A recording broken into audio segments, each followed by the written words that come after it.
Mr. Speaker, What is your point of order?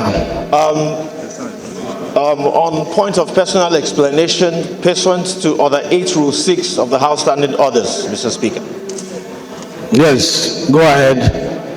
Mr. Speaker, I would like to rise and speak very briefly concerning the incident that took place on October 27th of 2024, involving myself and a citizen, Mr. Stephen Ikwechegh, an e-hailing cab driver.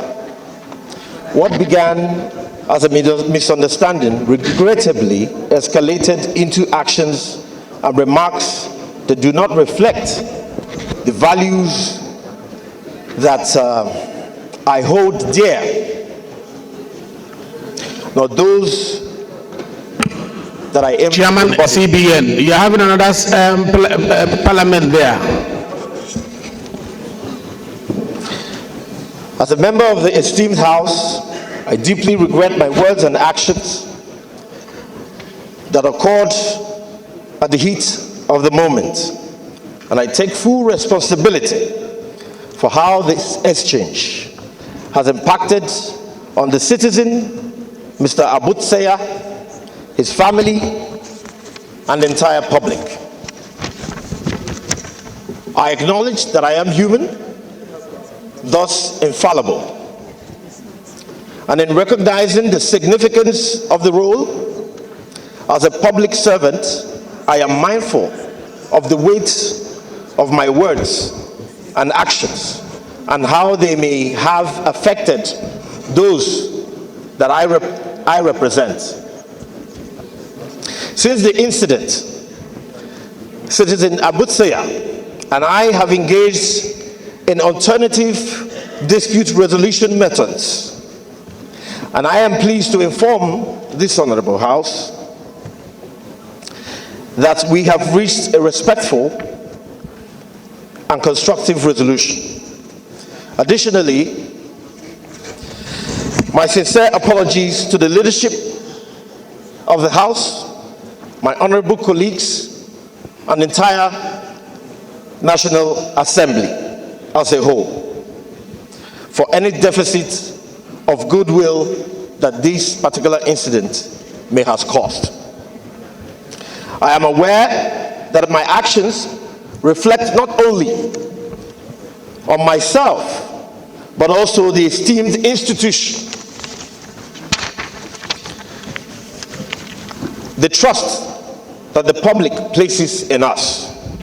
This experience has served as a humbling reminder of the need for restraint and self-control, particularly in challenging situations. Mr. Speaker and honorable colleagues, This your personal explanation looks like a lead debate. It's like an essay.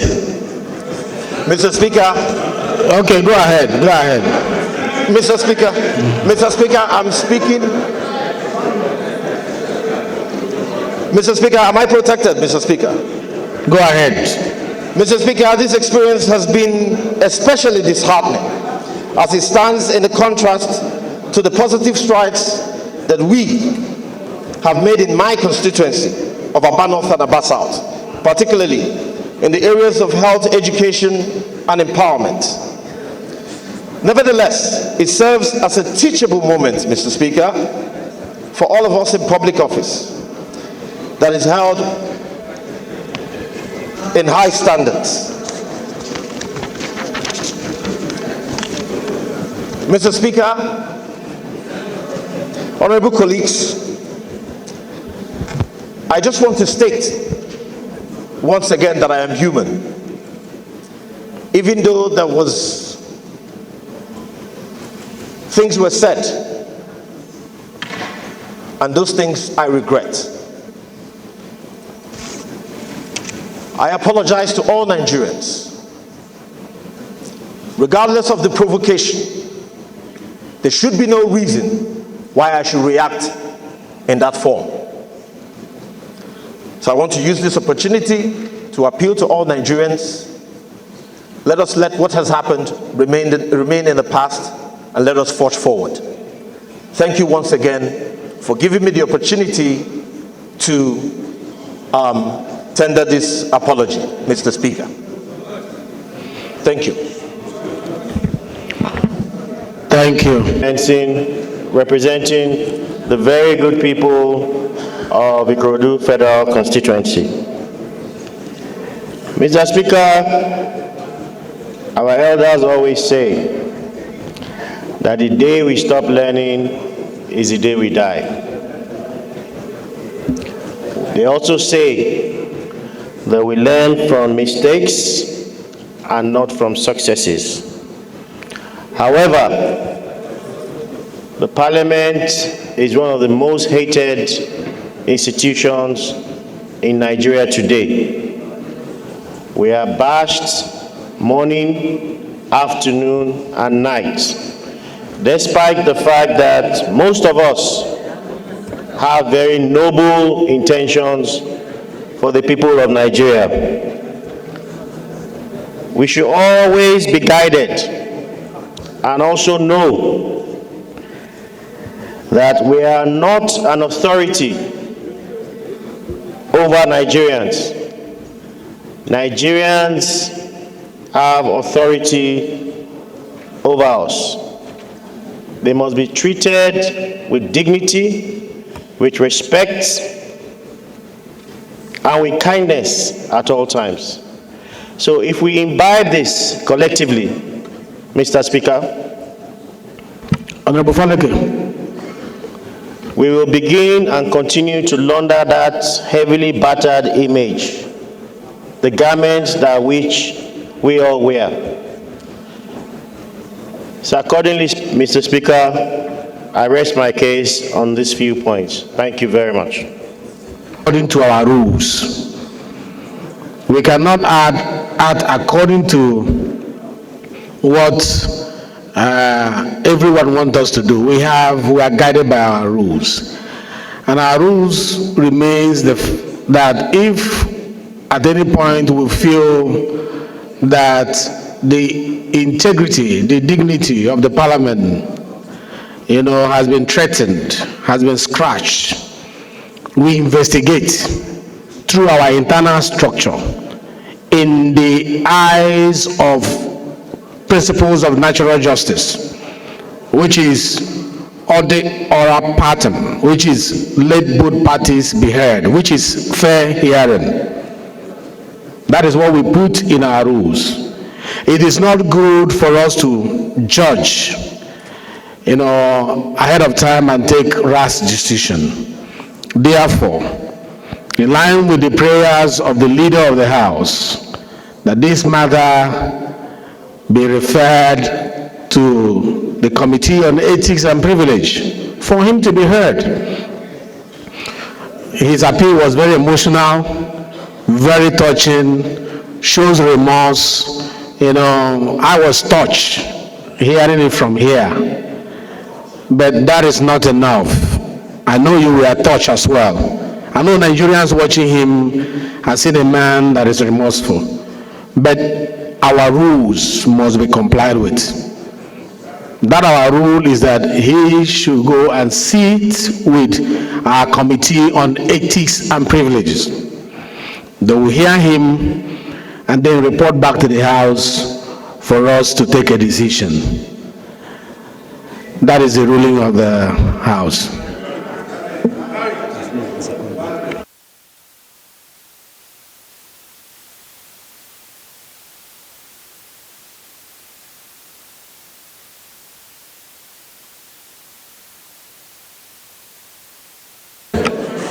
I'm being guided that the prayer of the leader need to be seconded. I need it to be seconded. Leader, please. Instead of going into suspension like everybody in Nigeria wants us to do, for us to apply our rules and the House rules. Those in support of this say aye. Those against say nay. Those in support that this goes to House Committee on Ethics and Privilege say aye. Those against say nay. Yes, the ayes have it.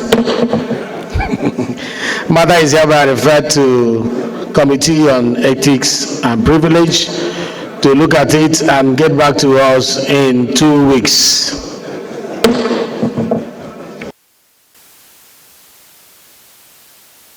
Honorable colleagues, I have a few announcements to make. One is that the member left his brand new iPad since last week Thursday. Please come and claim it with the right identity. We also have another important announcement to make to all honorable members affected.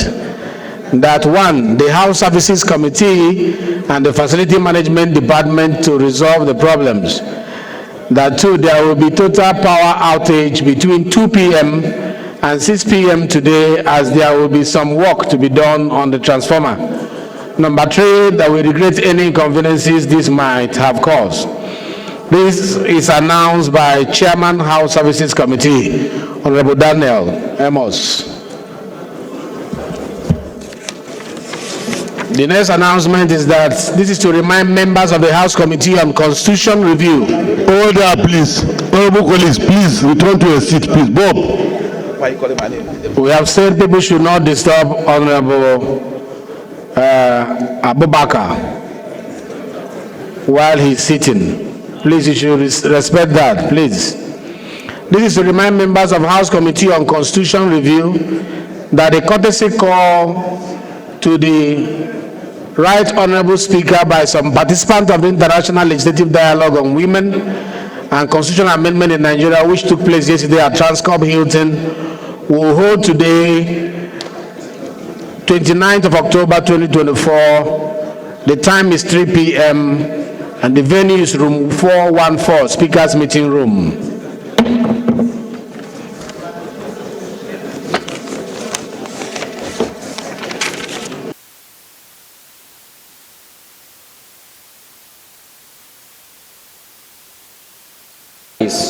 On Order 12, Rule 15. Order 12, Rule 15. With your kind permission, Mr. Speaker, I would like to read. Please read. More than one bill on the same subject matter may be introduced, but when the second reading of a bill has been agreed to or negatived, the question shall not be proposed for the second reading of another bill of the same subject matter during the same session. On the order of the day relating to such a bill being read, the Speaker shall direct that the bill be withdrawn. Mr. Speaker, honorable colleagues, last week, precisely on the 23rd of October 2024, the ninth order of the day was the bill that shares the same subject matter with the bill in question. Which bill in question? The bill you just read, which is the... But you would have allowed me to finish reading the bill. I've not even finished reading the bill. It's on the other paper, Mr. Speaker. Yeah, but allow me to finish it because the owner of the bill has stepped it down. Oh, our procedure is that you finish it and you say by order of the House, the bill has been stepped down, not midway. Thank you. The noble honorable members studied the bill and have adequate information for debate. The invitation to Honorable Abiante to lead the debate on this bill has been dropped by him. He approached the chair that he will not be around to take this bill, that he wished to step down the bill. So this bill is stepped down by order of the House. Point of order, Mr. Speaker. You are to withdraw that bill. He does not have the power to step down his bill. No, he does not have the power to step down this bill, because stepping down the bill means the bill is not dead. It simply means he will take it again. But what the rules of the House says that the bill will be completely withdrawn and never to be presented again. Well, he has approached the chair to step down his bill. We have stepped down his bill. If he presents it again tomorrow and it's in the House and you want to debate whether or not he has the right to withdraw the bill that he proposed, I think the first right of refusal or a right of refusal will be given to him to debate it with you. Now in his absence, I don't think it will be fair to debate in his absence. You are ruled out of order. To establish the Armed Forces Farms and Ranches Scheme to enhance food security, promote economic diversification, and for related matters should be read a second time. I so move, Mr. Speaker. The concept of establishing an Armed Forces Farms and Ranches will no doubt open a new frontier for the Armed Forces of Nigeria to contribute meaningfully to the nation's food security, leveraging on non-active and active members of the armed forces and expertise from their personnel. The initiative, if well harnessed, would add to the nation's GDP in agriculture. The military, consisting of 3 services, Army, Navy, Air Force, will provide the expertise required to carry out any national engagement seamlessly. These services also have a relative advantage from the land resources and teeming number of retired and ever willing, not tired members to involve in the agro ventures within their geopolitical environment. The nation's diversity in different ecological zones can also afford the opportunity for personnel to engage in profitable agriculture. This spans from the growth of cereal and root crops, animal husbandry, and its related activities in the savanna grassland in the north, to permanent and perennial crops within the forest and mangrove swamp in the southern region. Mr. Speaker, this bill is essential because in developing countries and developed countries such as the USA, Israel, China, Egypt, Zimbabwe, their military participates fully in ensuring food security. I do not think Nigeria should be an exception. Mr. President, in his wisdom, signed an executive order about 9 months ago that mandated the implementation and importation of 2,000 tractors from John Deere to be manufactured and assembled in Nigeria. It should be right for the armed forces to also tap into this and get into joint ventures with states within their barracks and outside of their barracks. We also know that the armed forces requirements for land, let's say they need 1,000 hectares of land. They always acquire more than that, 3,000. So the excess can also be utilized for the production of food and its ancillary services. So, Mr. Speaker, I urge and pray that my honorable colleagues look at this bill critically and ensure same is passed for second reading. Thank you, Mr. Speaker. Thank you very much. I think it's a straightforward. Be ready second time. Say aye. Those against say nay. The ayes have it.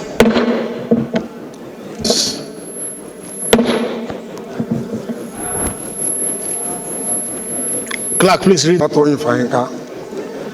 I represent everyone in the most peaceful constituency in Nigeria, Motion 2 Federal Constituency. I'm from Lagos State. I rise today to move that a bill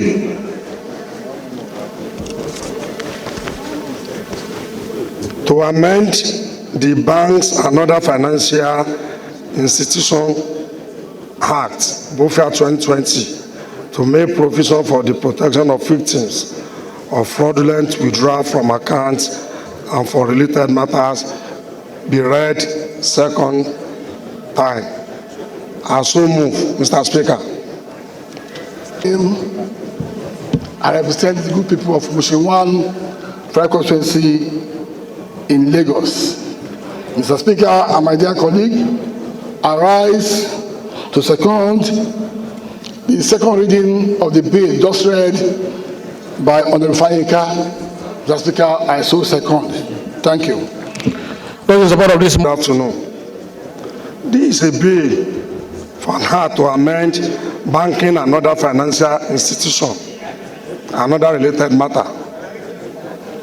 The background, my dear colleagues, the Banking and Other Financial Institution Bofia Act was last amended and assented to by the President, Federal Republic of Nigeria in 2020. There is an alarming rise of bank fraud or unauthorized withdrawal of deposit funds in Nigeria. In the banking industry, about 101,801 cases was reported in 2022 and 48,703 cases reported in 2023. Very more of it were never reported, making bank customers lose several billions of naira. This bill is in consideration to the uprising of various financial crimes within the country, with many of such passing through financial institutions, or we can call it commercial banking system.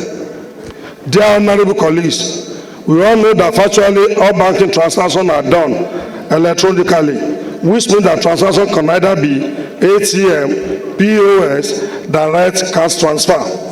In essence, what this bill is meant to address is, let me give a brief example.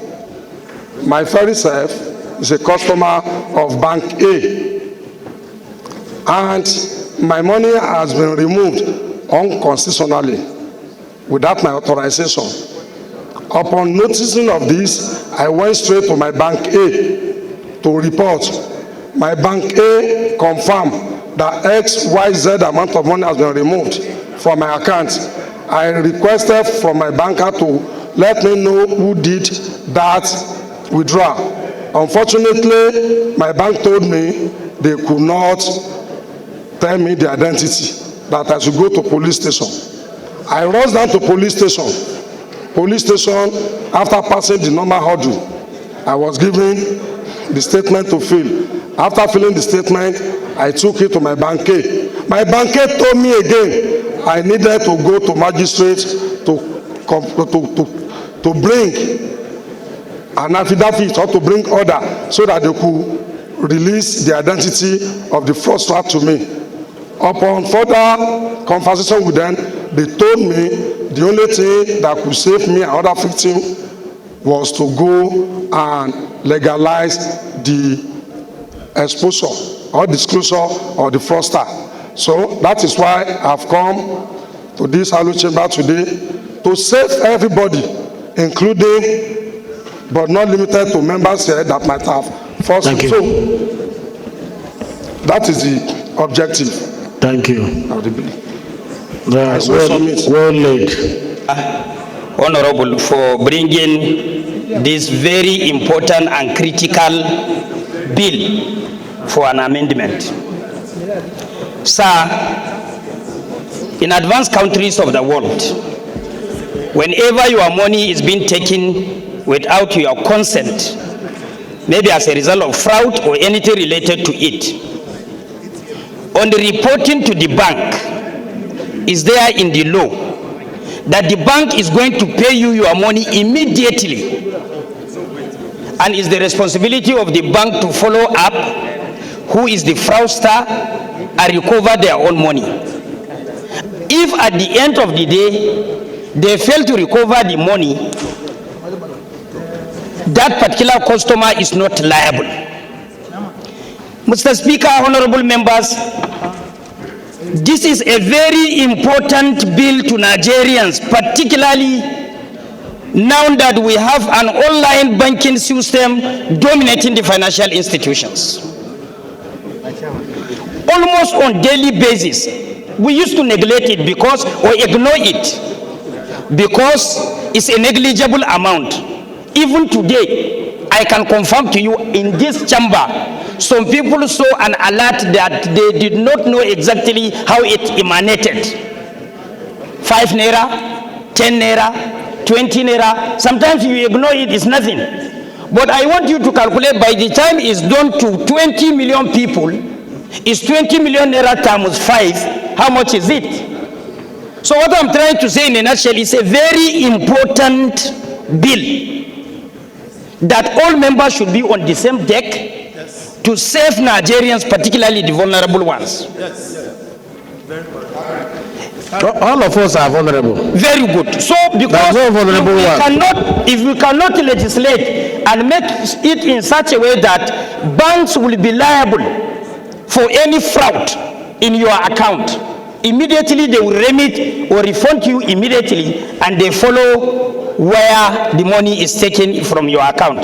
That is the most important thing we should insert in this bill. So now we can allow others to say. Speaker, as you rightly said, we are all victims of this, and only extreme fines, as stated by Honorable Jaha, will put the commercial banks who make a lot of profit in line. The burden should not be on the Nigerian consumer, regardless of his status. It should be on the bank. I believe NDIC insures deposits. So we have to legislate and amend the Bofia Act. I had the pleasure of working on the act as a legislative aide in the last Senate, sir, and I can tell you there's a lot of improvement that is needed. So I agree with the mover of this amendment, and I certainly hope we all support it collectively. I personally raised the issue with the governor of the central bank demanding for steeper fines, sir. If one bank is punished very well, they'll all wake up for this, especially during these trying times. We must be the house that protects the average consumer during these economic times. I commend the mover of this amendment. It's excellent work. Thank you very much, Mr. Speaker. Thank you very much. I want to hear Tesuaju, Kajola, and the Wajo Federal Constituency. I may suggest that we could include what we call a push payment scam, wherein even when you make a payment to somebody that you are not actually meant to pay. Take, for instance, I'm meant to pay my colleague here, and unfortunately, I made a mistake in putting the account number, and I made a payment to another person. The bank should be responsible for refunding that money, because most customers still have challenges in having their money back in this, and it's called a push payment scam. So this one could be included, not only unauthorized deduction, it should include a wrong payment to different voter. It even happens to me 2 days ago. I made a payment to another person, and today the bank has refused to actually pay me back the money, and I can't even locate the person. Thank you very much, Mr. Speaker. Federal Constituency, Mr. Speaker, I'm from Plateau State. This is very important indeed. I'm just lending a voice and doing a quick addendum on this. We have been all victimized by this. I've been victimized a couple of times, like my fellow colleague just said here. Make a payment to people and then it's the wrong payment. You get to the bank trying to retrieve the money back. They will tell you clearly to go on doing investigation yourself, subjecting Nigerians to undue costs. You spend a little more than even what is being taken from you in trying to investigate and get the person back. I believe this will be the responsibility of the bank or the financial institution. In the first place, they're supposed to have put in good securities that wouldn't have happened. I want to lend my voice in that regards, Mr. Speaker. Thank you. Thank you. All right. We'll be ready second time. Say aye. Those against say nay. The ayes have it.